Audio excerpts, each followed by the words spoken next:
आज के हमनी के संदेश बा परमेश्वर के ओकर बचन से जानल। हमनी एगो लड़ी श्रृंखला पर काम करत बानी जेमे बाइबल पढ़े के आदत रोजाना बनावे के महत्व के बारे में बतावल जात बा। लोगन के पढ़े खातिर उत्साहित करेला हमनी बतावत बानी की बाइबल का बा ई रवा खातिर का करी का ना करी आ एकरा के असरदार तरीका से कैसे पढ़ल जाए। बाइबल 66 किताबन के संग्रह बा जवना के 40 से अधिक लेखक 1500 साल के समय में लिखलन।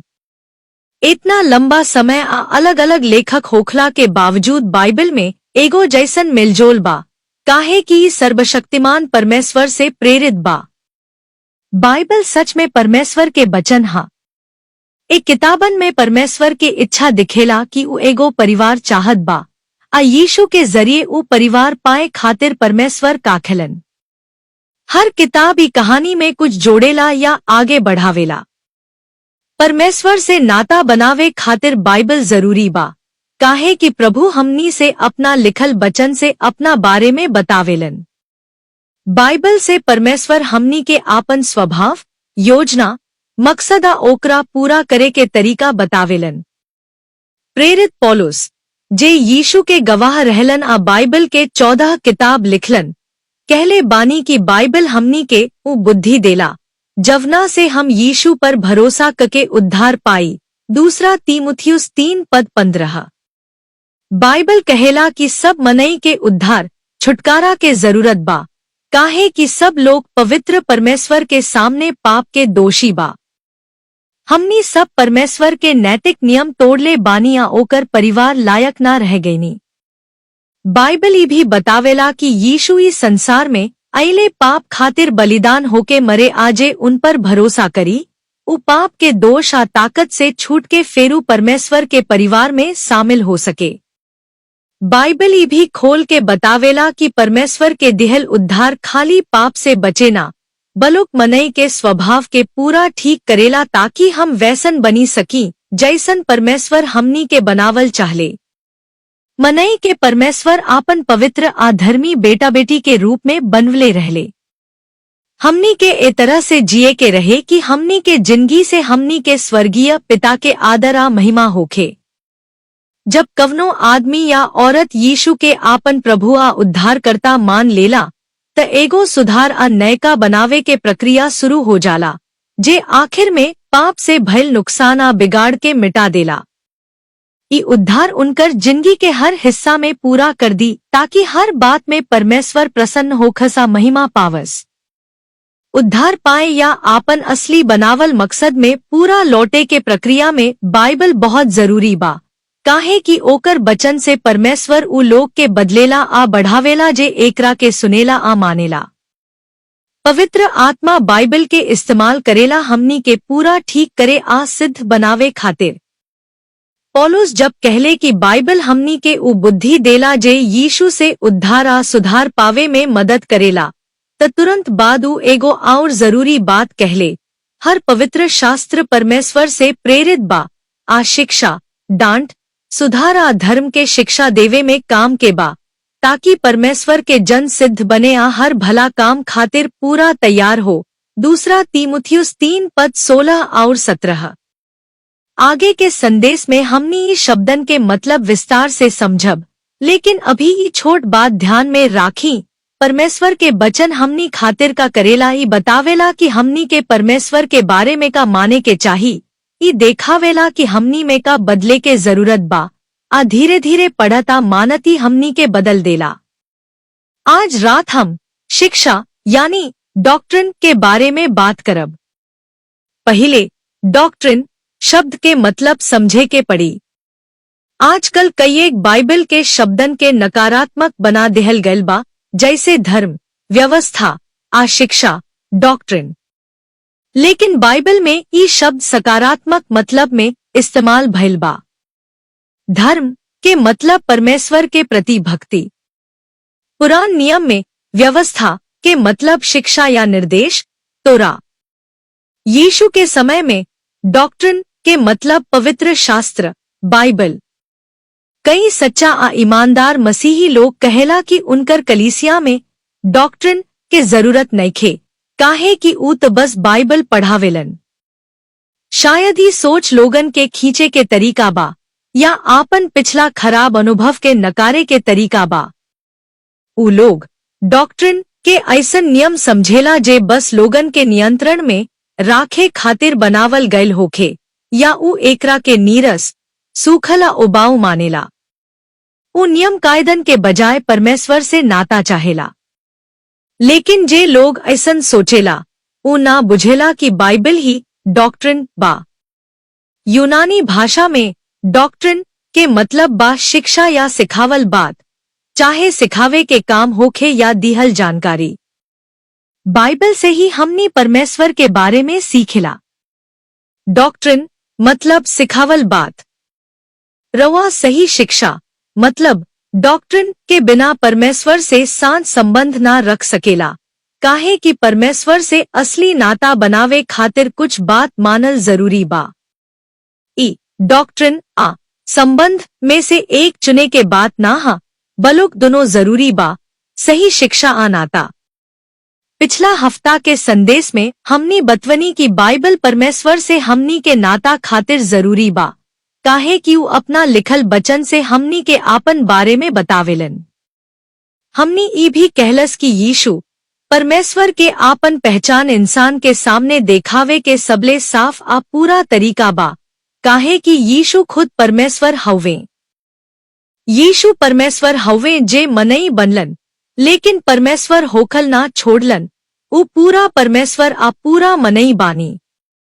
2000 बरिस पहिले ऊ मनई के देह में आइलन, यानी देहधारण कैलन, आई धरती पर जन्म लहलन ताकि पाप खातिर बलिदान बनके मर सकेलन। यूहन्ना 1:1-14, इब्रानियों 2:14-15। यीशु परमेश्वर के जियत बचन हवे। आओ अपना के परमेश्वर के लिखल बचन, पवित्र शास्त्र बाइबल से देखावेलन। यीशु खुद कहले रहलन कि पवित्र शास्त्र उनका बारे में गवाही देला। यूहन्ना 5:39। रवा पवित्र शास्त्र के बिना ना परमेश्वर के जान सकत बानी आना यीशु के। परमेश्वर के लिखल बचन यीशु के बारे में जानकारी के एगो अकेल, पूरा भरोसेमंद आ सांच स्रोत बा। बाइबल भाव, सोच, हालात, सपना, दर्शन आ अद्भुत अनुभव से ऊपर बा। इस सब के परमेश्वर के लिखल बचन मतलब सही शिक्षा के कसौटी पर परखल जाला। डॉक्ट्रिन मसीही विश्वास खातिर बहुत जरूरी बा, काहे कि यीशु कौन हवे आव का कैलन, एह बारे में कुछ खास सच्चाई रवा मानल जरूरी बा ताकि रवा पाप से छुटकारा पाई। यीशु खुद ही कहले रहलन। यरूशलेम के धार्मिक अगुवन से बात करतू कहले, अगर रवा ई ना मानी कि हमू ही हई जे हम कहत बानी, त रवा आपन पाप में मर जाइब। यूहन्ना 8:24। पवित्र शास्त्र हमनी के बतावेला कि यीशु कौन हवे, काहे धरती पर आइलन, आऊ का कैलन, यह डॉक्ट्रिन हा। प्रेरित यूहन्ना जे यीशु के असली चेला रहलन, नया नियम में 5 किताब लिखलन। ऊ लिखलन, यीशु औरी बहुत चिन्ह आपन चेलन के सामने कैलन, जे ई किताब में लिखल नइखे। लेकिन ई लिखल गयल बा ताकि रवा मानी कि यीशु मसीह परमेश्वर के बेटा हवे, आ मान के ओकरा नाम से जिंदगी पाई। यूहन्ना 20:30-31। मसीह के मतलब अभिषिक्त होला।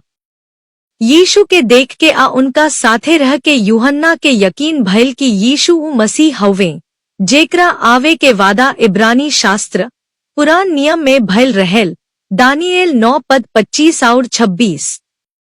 उस समय में बेटा के मतलब बराबर या एके दर्जा के होला। दूसरा राजा 2:3-5-7-15। नहमाया 12:28। जब यीशु अपने के परमेश्वर के बेटा कहलन, तो सुनैया लोग समझ गए कि वो अपने के परमेश्वर कहत बानी। एही से इस्राएल के धार्मिक अगुवन उनका पर ईशनिंदा के इल्जाम लगवलन आ पत्थर मारे के कोशिश कैलन, कहत, तू जे मनई हा अपने के परमेश्वर बनावत बाड़।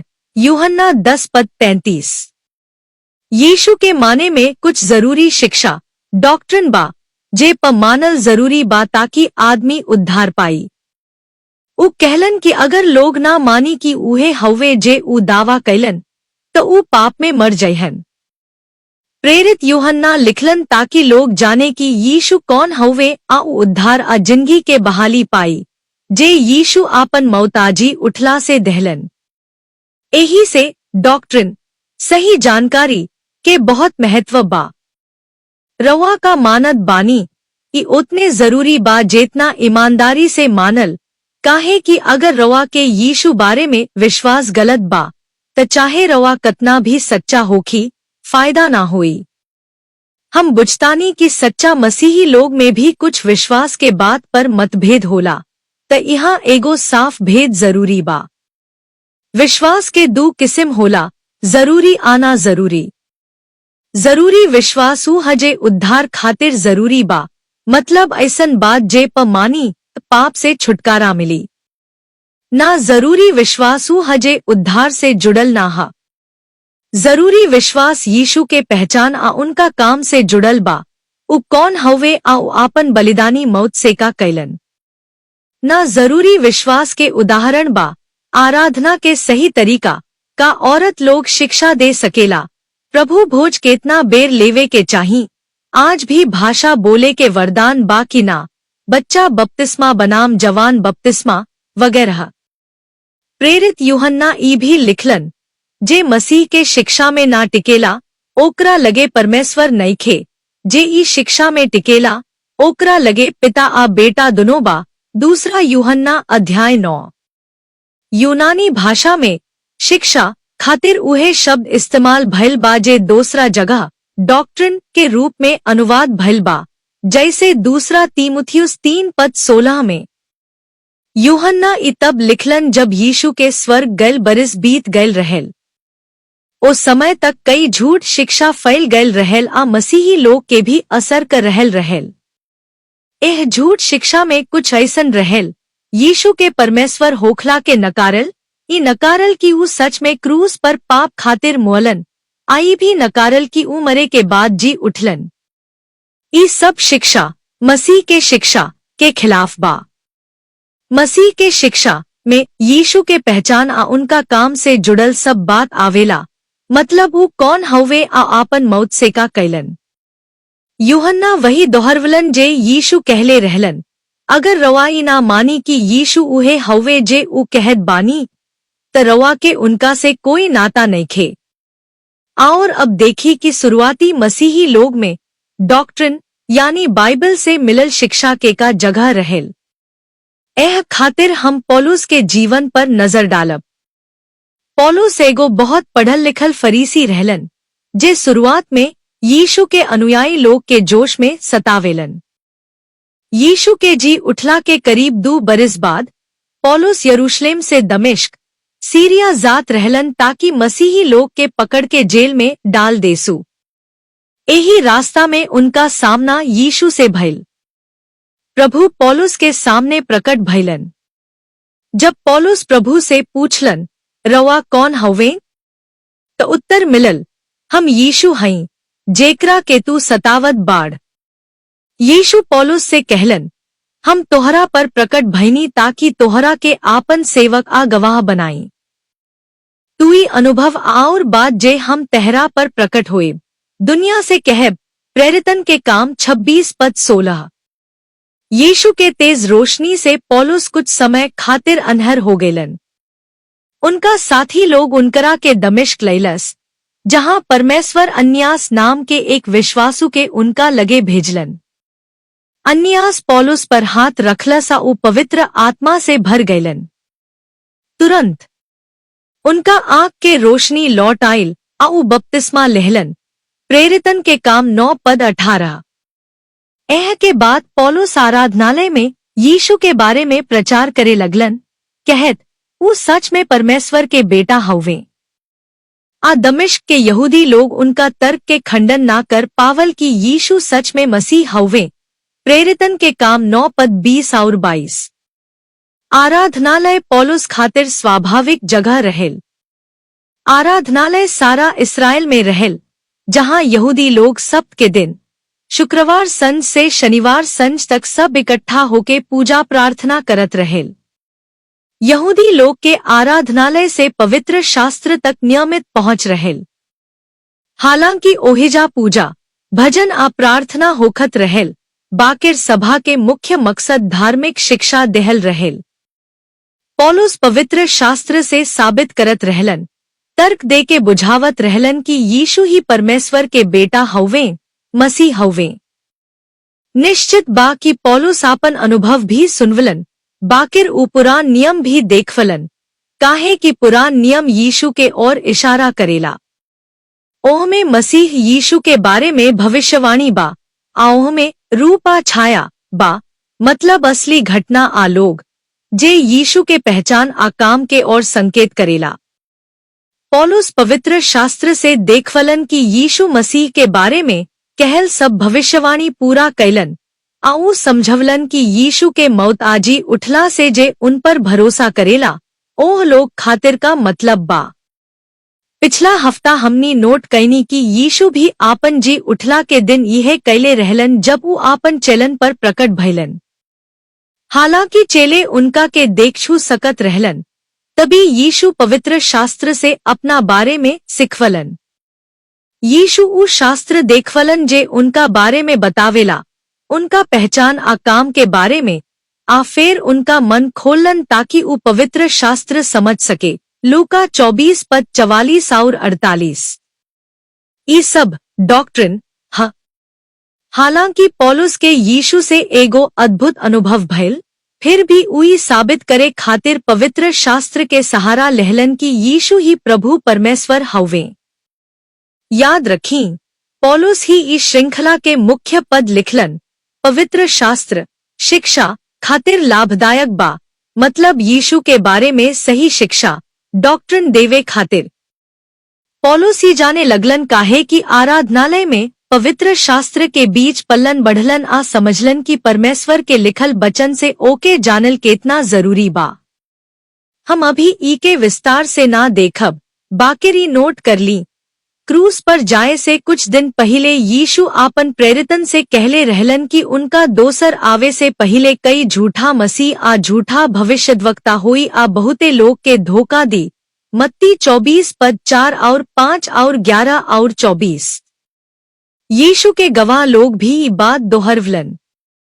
पौलुस लिखलन, पवित्र आत्मा साफ साफ कहत बाकी आने वाला समय में कुछ लोग विश्वास से हट जइहन, ऊ झूठ बोले वाली आत्मा आ दुष्टात्मा के शिक्षा पाछू चली।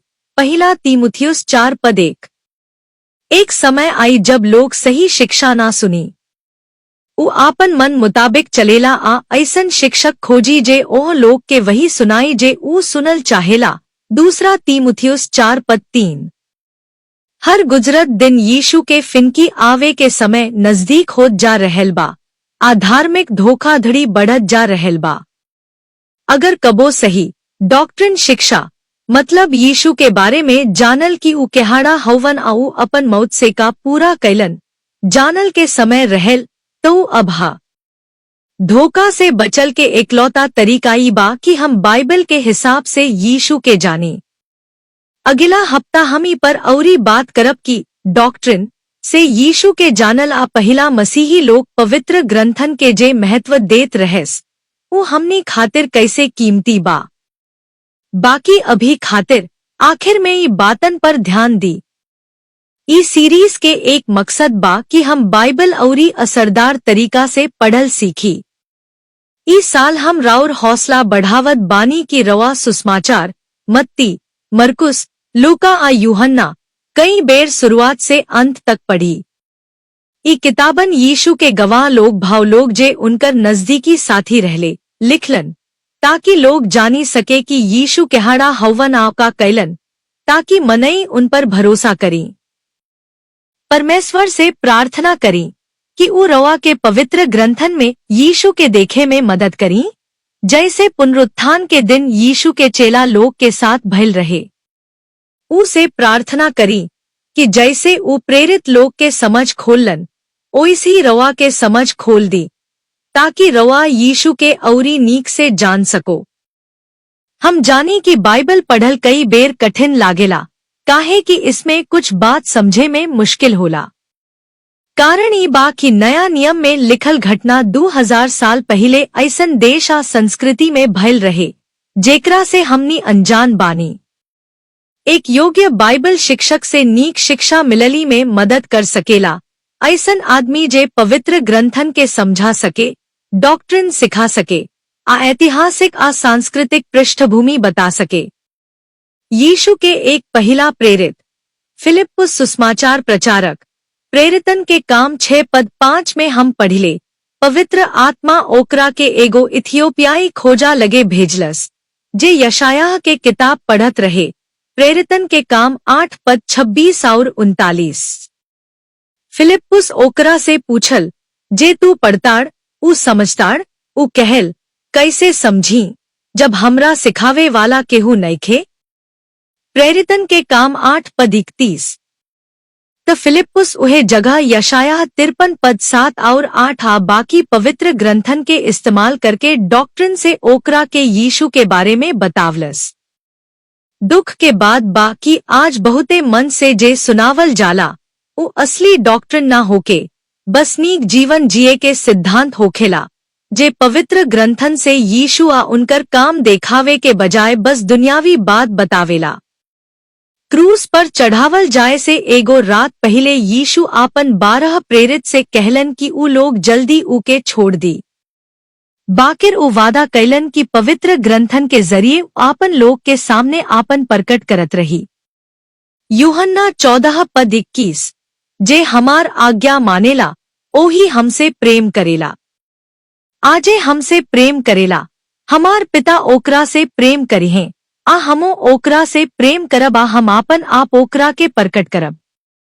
यीशु के प्रेरित लोग बुझत रहे कि आज्ञा के मतलब हा ऊ सब बात जे यीशु ऊ लोग के साथ रहत कहलन, आ साथे पवित्र ग्रंथ में पहले से लिखल सब बात।